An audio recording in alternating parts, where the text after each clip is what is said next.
Hola, sean todos bienvenidos. En el día de hoy les traigo este par de zarcillitos que están súper bonitos y sencillos de hacer. Ven estos colores que les traigo acá. Este blanco perlado está súper bonito.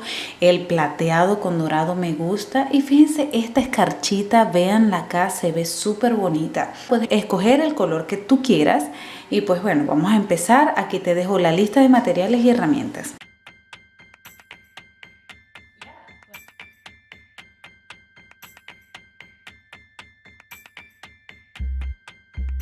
Bien, tomamos alambre número 20, aproximadamente 4 centímetros, de 4 a 5 centímetros, ¿ok? Normalmente yo no corto el alambre, yo trabajo directo del rollo. Y pues bueno, tomo un mandril como un lápiz o un bolígrafo y voy a colocar el alambre de esta forma, fíjense así.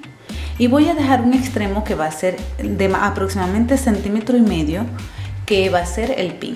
Ok, allí doblamos un poquito para enderezar el pin y luego damos unas vuelticas para así hacer el cierre de este círculo acá.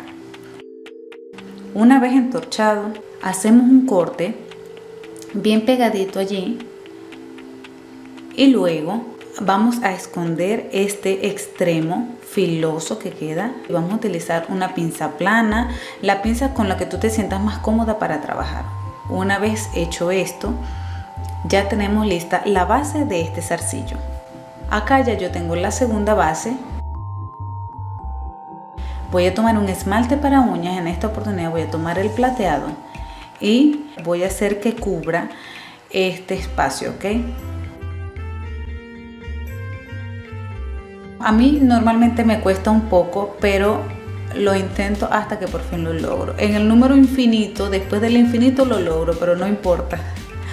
Muy bien, ahí está, ya tengo mi primera capa. Fíjense qué bonita se ve, a mí me gusta mucho.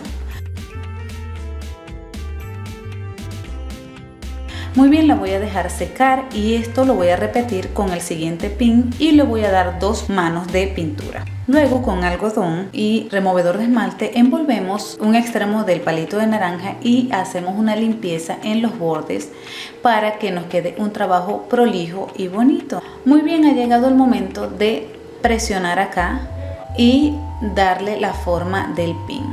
Una vez que tengo esto hecho, mido los tamaños de los pins y emparejo. Luego de emparejar voy a limar. Y fíjense cómo se ve, qué trabajo más bonito, me gusta, me fascina. La verdad que desde que descubrí esta técnica, a lo mejor es viejísima, pero a mí me encanta. Aquí te los dejo, pues puedes hacer las figuritas que tú quieras. Así que allí está, pon tu imaginación a volar. Sígueme en mis redes sociales, acá te las dejo. Nos vemos en la próxima. ¡Chao!